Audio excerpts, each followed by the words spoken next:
ሰላም አለይኩም ጋይስ እንዴት ዋላችሁ? ዛሬ አጋጣሚ ፌስቡክ ስገባ ኢትዮጵያውያን ጋዜጠኞች በወራሪዋ እስራኤል መንግስት ግብዣ ተደርጎላቸው ሄደው ከዛ ተመልሰው መጥተው ዘገባ ምናምን በመስራታቸው ጋዜጠኛ እንዴት ይሄንን ያደርጋል የሚል ተቃውሞ አይቼ ስቄ ነው ይሄን ቪዲዮ የሰራሁት። እንዴት ነው ከኢትዮጵያውያኖች ጥሩ ነገር ከኢትዮጵያውያኖች ሰብአዊነት የምትጠብቁት ነው የኔ ጥያቄ። የኔ ቪዲዮ እየሰራ ያለሁት እኔ እኮ ብያቸዋለሁኝ። በተለይ በዚህ ሰዓት የኢትዮጵያ ፕሮቴስታንቶች አይሁዳዊ ፕሮቴስታንቶች ናቸው። በተለይ በዚህ ሰዓት ራሷ ኢትዮጵያ በምስራቅ አፍሪካ የምትገኝ አሜሪካዊት ሀገር ናት። ቀጥታ የአይሁድ የወደፊት አለኝታ፣ የወራሪዋ እስራኤል የወደፊት አለኝታ እጩ አለኝታ ማናት? ኢትዮጵያ ናት። የኢትዮጵያ ሕዝብ ማለት ነው ቢችል የጋዛን ሕዝብ ቢያጠፋ ቢጨፈጭፍ ቢችል ዓለም እስላሚን ቢያጠፋ ደስተኛ ነው። በነገራችን ላይ ከነጭ አይሁድ ወራሪ በላይ የኢትዮጵያ ካፊር ለሙስሊሞች ለፍልስጤሞች ትልቅ ጥላቻ ያለባቸው ናቸው። እኔ እኮ ብያቸዋለሁ። የኢትዮጵያ ፕሮቴስታንቶች አይሁዳዊ ፕሮቴስታንቶች ናቸው። አሜሪካ በዚህ ሰዓት በአንደኛው ክፍለ ዘመን እስራኤል የምትባል ወራሪ ሀገር መስርታ ንጹሃኖችን እያስገደለች ነው የሚል የምዕራቡ ዓለም ያኔ ኒው ጄኔሬሽን በራሱ ማንነት የሚኖረው እየተቃወማ ስለሆነ ተቀባይነት ስላጣች ወደ ደንቆሮ ማህበረሰብ ወደ ኢትዮጵያ ነው የዞረችው። አሜሪካ አላልኳችሁም? አሜሪካ ናት ኢትዮጵያ ምስራቅ አፍሪካ ላይ ያለች የጮ አሜሪካ ናት ኢትዮጵያ የወደፊት የእስራኤል እንትን አለይታ እስራኤልን ከአሜሪካን በተሻለ ለወደፊት እጅግ መናጤ ሀገር የምታደርጋት ወራሪዋ እስራኤልን ኢትዮጵያ ናት አላልኳችሁ? ኦርቶዶክስ ብትሉ ፕሮቴስታንት ብትሉ አይሁድ ናቸው፣ በተቃራኒ አይሁድ ናቸው። ስለዚህ ከኢትዮጵያ ማህበረሰብ ጥሩ ነገር አትጠብቁ ልላችሁ ነው።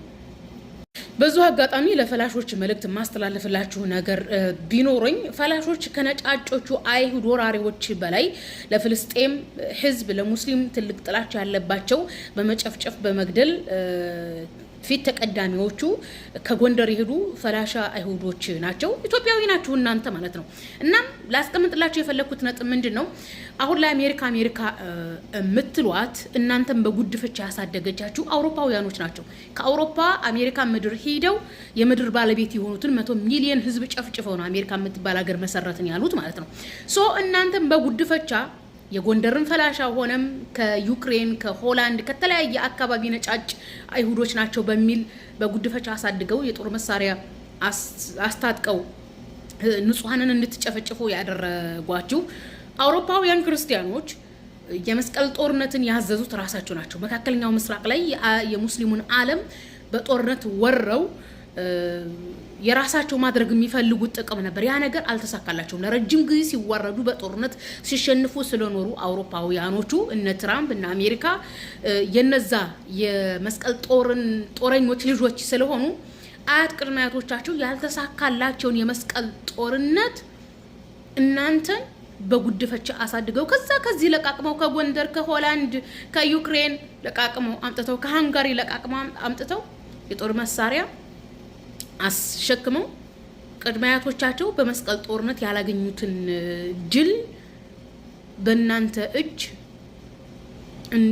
ለማግኘት ያን ሳቲስፋክሽን ለማግኘት ነው እንድትዋጉ ያደረጓችሁ። ስለዚህ ፈላሻ ቅጥረኛ ተዋጊ ናችሁ እናንተ ማለት ነው። እናንተ ቅጥረኛ ተዋጊ ናችሁ። ብዙ ጊዜ የጎንደር ፈላሻ ይፎክራል። እንደውም ባለፈ አንድ ፈላሻ ተገድሎ ማለት ነው እየፎከረ ነበር በአማርኛ የቀብሩ ስነ ስርዓት ላይ ሲፎክር ነበር ያን በጎንደረኛ ማለት ነው። በነገራችን ላይ ጀግንነት ወንድነት አይደለም። እዚህ ምድር ላይ ከሙስሊም በላይ ማንም ጀግና የለም። እናንተ አሜሪካ ቀጥረኛ ወታደር አድርጋችሁ ዶላር ተሰጥቷችሁ የጦር መሳሪያ ተሰጥቷችሁ በዛ ላይ እየተገደላችሁ ነው እናንተ የምትፎክሩት። ጀግና የሚያጫውታችሁ ቅጥረኛ ወታደር ሆናችሁ አውሮፓና አሜሪካ ተባብረው ገንዘብ እየረዷችሁ ነው። ፍልስጤማውያን ወጣቶች ግን ማንም ሳይረዳችሁ እያንቀጠቀጧችሁ ነው። እመኑኝ ፍልስጤም ምድር ላይ መቼም ድል አታገኙ። እመኑኝ መቼም ሰላም አታገኙ። እመኑኝ ስትዋረዱ የዓለም ህዝብ ሲጸየፋችሁ ስትፎክሩ ትኖራላችሁ እንጂ መቼም አይሳካላችሁም። ምክንያቱም ከሙስሊም በላይ ጀግና የለም። ከሙስሊም በላይ ላለበት ዓላማ ቀጥ ብሎ የሚጠብቅ የለም። ሺህ ዓመት ይቀጥላል እንጂ ጦርነቱ ማለት ነው። ይሄው 100 ዓመት ሆናችኋል። ፍልስጤም ሙሉ ለሙሉ መውረር አልቻላችሁም። ወራሪዎች ናችሁ እናንተ።